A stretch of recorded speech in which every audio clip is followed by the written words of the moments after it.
sozinho,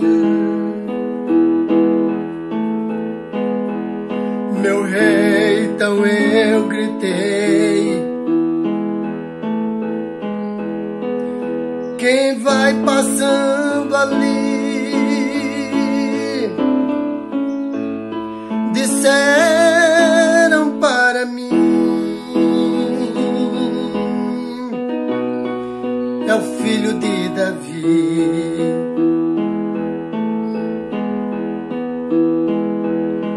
Jesus,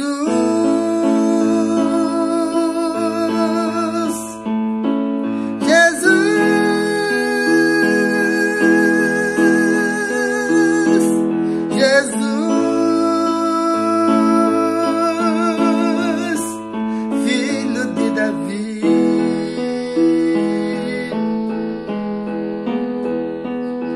Jesus,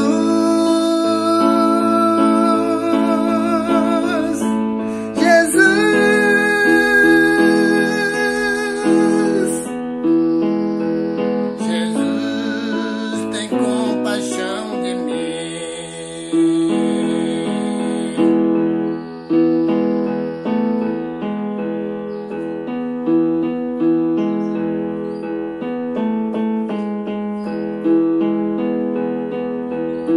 Então Jesus saiu do meio da multidão e veio ao meu encontro.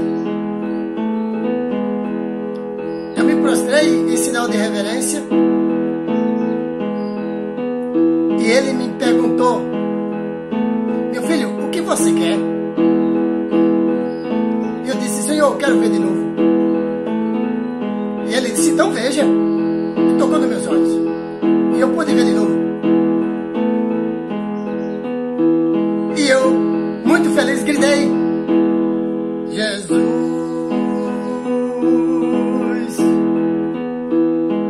Jesus, filho de Davi.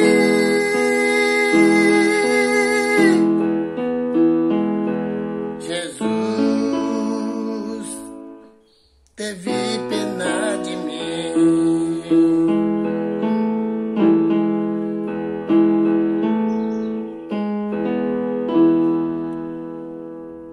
Muito bem, amigos, bom dia. É com prazer que iniciamos esse trabalho tão divino, um trabalho de pregação do Evangelho, e eu quero dizer para você que eu toquei um trechozinho desse hino que Deus me inspirou a escrever. Porque foi justamente assim que eu me senti há muitos anos atrás. Porque há uns 30, 40 anos, eu de fato estava cego. Não desses olhos, mas cegos do entendimento. Eu não lia, eu não entendia a Escritura, eu não conhecia que era Jesus, eu não conhecia que era o Pai, mas Ele tem um plano maravilhoso em nossas vidas. E quando Jesus me encontrou, eu me lembro que eu chorei bastante. E eu pedi a Ele para me mostrar o caminho. E Ele me mostrou o caminho. Por isso, eu quero orar com você, porque eu quero abrir a Bíblia numa profecia que mostra tudo sobre Jesus. Tá certo? Pai querido, apenas como instrumento, este pequeno servo, hoje, vem trazendo uma mensagem fora de tempo. As condições para que eu possa pregar hoje, elas não estão das melhores. Mas, para pregar a tua palavra, temos que estar dispostos a todo o tempo. Por isso eu peço a ti, que em teu nome, faça-se presente aqui conosco, em nome de Jesus. Amém. Então aqui, eu quero que você, meu amigo, acompanhe comigo, porque eu quero mostrar uma profecia sobre Jesus. E essa profecia, ela fala há muitos anos, antes de Jesus Cristo vir a este mundo. Esta profecia, meu amigo, ela já mencionava que Jesus Cristo, ele viria a este mundo aqui para buscar e salvar o que se havia perdido, mas e iria encontrar esse mundo envolvido em um grande e grave problema. Tá certo? Então, você não acha que nós temos que ir pelas Escrituras, pela Bíblia? Pois é. Então, meu amigo, eu quero que você abra a Bíblia aí no capítulo,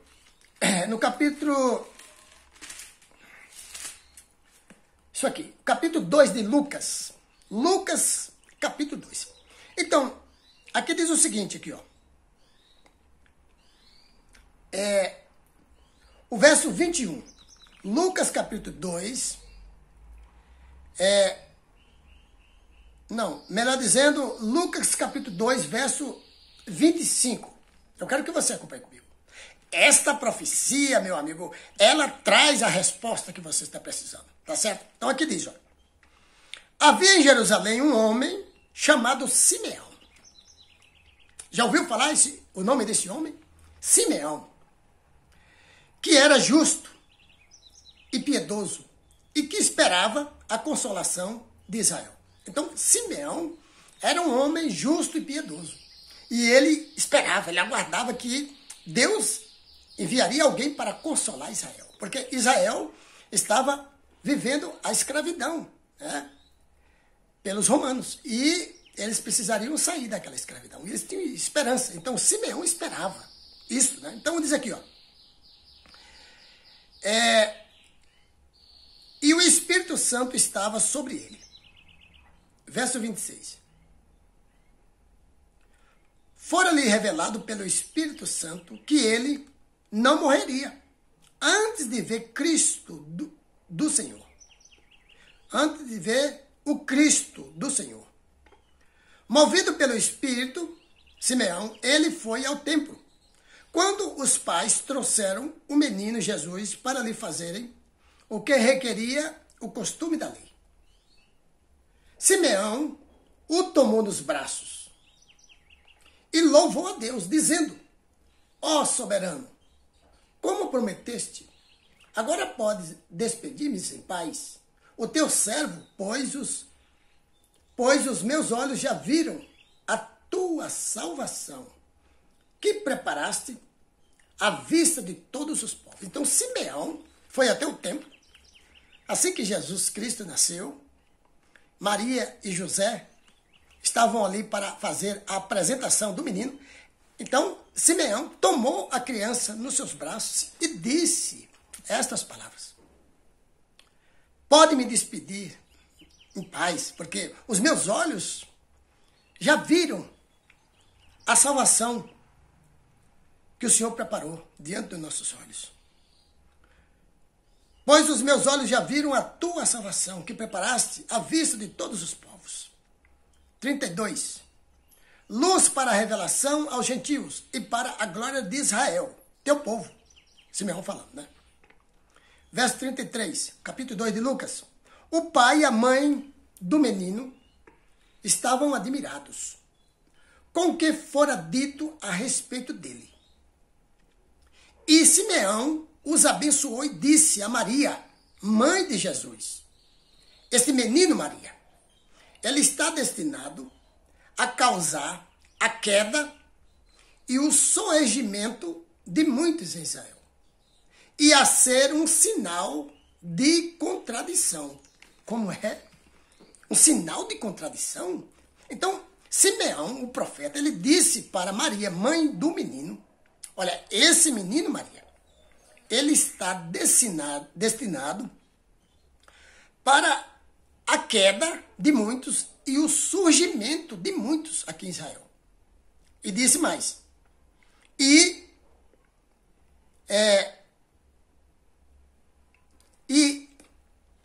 ele vem para ser um sinal de contradição. Você está vendo? De modo que o pensamento de muitos corações será revelado. Quanto a você, Maria, uma espada atravessará a sua alma. Ou seja, o seu coração. Uma espada, Maria, atravessará a sua alma. Né? Então, aqui eu quero parar por aqui, porque eu quero explicar um pouquinho isso aqui, porque Simeão era um profeta que ele estava aguardando a consolação de Israel. Porque as profecias, elas mostravam que Deus iria enviar o Salvador. Uma criança que ia nascer em Belém e seria o Salvador de Israel. E quando Simeão tomou essa criança em seus braços, ele proferiu essas bênçãos que você viu, mas também proferiu essas revelações para a mãe do menino, dizendo para ela que uma espada, que espada? Quando Jesus Cristo estivesse sendo crucificado, para uma mãe olhar e ver um filho está sendo crucificado ali, não é? E disse que Jesus Cristo veio para a queda de muitos. E também o surgimento de muitos. E ele seria um sinal de contradição. Aí eu fui refletir nesse texto. E fui prestar bastante atenção o que aconteceu comigo e com muitos outros que se apresentaram dizendo ser seguidores de Jesus. Se apresentando, dizendo, eu quero seguir somente a Jesus. Pelas Escrituras.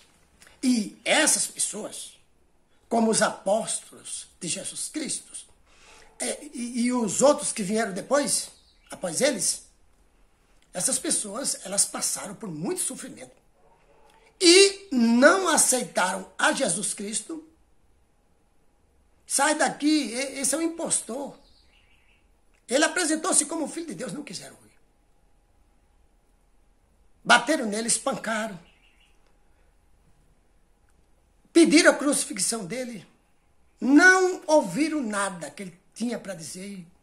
Crucificaram e liberou Barrabás em seu lugar. Para estar livre. E ele morreu injustamente porque para os fariseus e para os chefes dos sacerdotes, os chefes da lei, ele era um sinal de contradição. Mas eu fui verificar que não só foi naquele tempo, não. Eu fiquei seguindo de frente como ancião dentro da religião por 20 e tantos anos. Sempre fui caprichoso no trabalho de Deus. Sempre honrei a Deus, podia estar chovendo, podia estar... Não tinha empecilho, eu estava sempre de frente, puxando os louvores. E quando dava a hora da pregação, se algum pregador que havia sido convidado não tivesse ali no momento, ali, ele tivesse atrasado, e quando ele chegasse eu já estava com a Bíblia na mão pregando. Sempre foi assim. Todos que me conhecem sabem disso. Dediquei bastante a minha vida. Mas, à medida que eu fui me aprofundando na Bíblia, procurando por Jesus, dentro da religião. Então eu encontrei ele, mas eu encontrei ele fora do contexto, de dentro da religião. Eu vi aquela adoração e eu via que ele não praticou aquilo e nem que os discípulos também dele praticaram aquilo. E hoje, eu estou fazendo esse trabalho simples, como você está vendo aí. Simplesmente. Importante é a verdade que está sendo pregada e mostrada. Então, esta profecia, ela fala justamente de Jesus. E Miqueias, no capítulo 5, verso 2, diz aqui até o local aonde Jesus Cristo iria nascer. Você está entendendo? Então, Jesus Cristo, ele não veio aleatoriamente, não. Ele veio com um propósito. Um propósito traçado pelo Pai. Pelo Pai. O plano do Pai foi colocado em prática. Então aqui, Miqueias capítulo 5, verso 2. Mas tu, Belém, Efrata, embora pequena entre os clãs de Judá, de ti virá para mim aquele que será o governante sobre Israel. Suas origens estão no passado distante, em tempos antigos. Então, está dizendo aqui que as origens, não é, de Jesus Cristo é de tempos antigos. Então, por quê? Porque o Pai de Jesus, Deus, o nosso Pai, ele é de eternidade a eternidade. E também, Jesus, ele é desde a eternidade. Então, há uma diferença. Desde a eternidade tem um princípio. A partir dali. Uma eternidade é anos que a gente não sabe nem contar. Não tem como contar uma eternidade. Mas a partir daí ele surgiu. E foi gerado pelo Pai, pelo Espírito Santo, no ventre de Maria. E ele então veio cumprir a missão do Pai. Certo? Agora, mas antes dele ser gerado no ventre de Maria, ele já existia com o Pai. Lá a Bíblia fala que no princípio era o Verbo. E o Verbo estava com Deus. E diz que o Verbo era Deus. Por quê? Porque era o Verbo, a palavra estava com o Pai. Mas a palavra, o Verbo se fez carne e habitou entre nós. João capítulo 14, né? Está mostrando isso ali. 14 parece que é verso 1. Né? E verso 9 também, e verso 14. Está mostrando essa realidade. E então diz que o Verbo se fez carne e habitou entre nós. Tá certo? Cheio de justiça, né? Então, aqui no livro de Provérbios 8, verso 22 e verso até o verso 30, olha o que está escrito aqui. Ó. Provérbios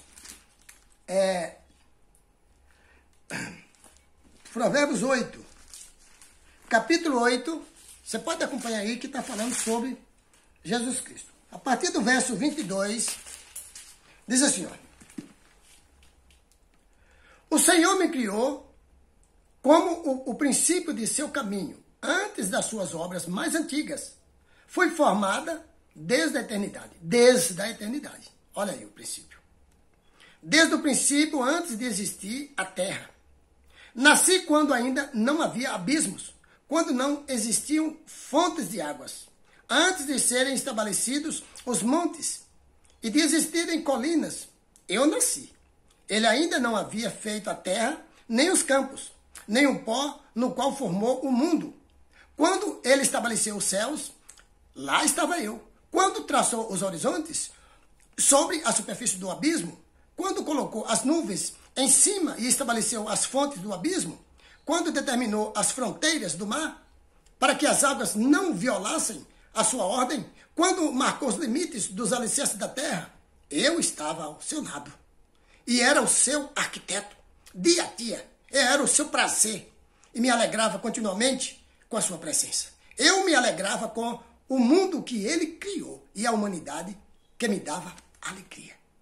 Isso está falando sobre Jesus. Mas o Salmo 90, aqui no Salmo 90, você pode acompanhar comigo também, para que nós possamos aqui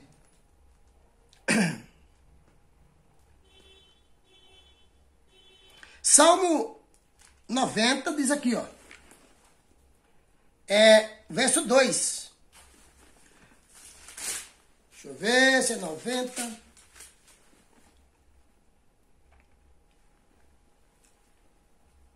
Diz aqui, ó. Senhor, tu és o nosso refúgio sempre, de geração em geração. Antes de nascer os montes e de criares a terra e o mundo, de eternidade a eternidade, tu és Deus, falando sobre o Pai. Mas o Salmo 93, aqui está falando sobre o Pai, que o Pai é de eternidade a eternidade. Mas o Salmo 93, verso 2, olha o que diz. O teu trono está firme desde a eternidade, ou da antiguidade. Tu existes desde a eternidade. Tá vendo? Então há uma diferençazinha entre o Pai e o seu Filho Jesus Cristo. Que Deus, meu amado, te abençoe e te proteja. Que Deus ilumine os seus caminhos e a sua vida. E que você se prepare para nós encontrarmos com o nosso Senhor. Em nome de Jesus. Amém.